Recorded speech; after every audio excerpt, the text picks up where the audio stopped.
ছেড়ে দিই। ওনার অনেক অনেক অসুস্থ মানুষ, অপারেশন করতে বলেছে হাঁটুতে, আর কিছু নয়। আমরা রিজেন্ট ডাক্তার দেখিয়েছি, তাকে যাতে ছেড়ে দেওয়া আর কিছু নয়। আমরা আর কিছু বলতে চাই না। হিসেবেই ওনাকে আমরা চিনি বা দেখছি আছে, তা আমরা এই ব্যাপারটা শুনেছি, দুঃখজনক ব্যাপার।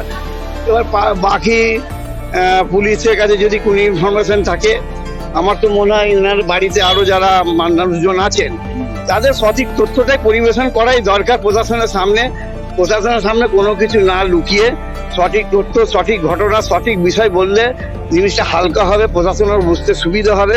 কেন যে যত লুকোবার চেষ্টা করবে তার সে তত বেশি কিন্তু পেছন দিকে পেছিয়ে যাবে।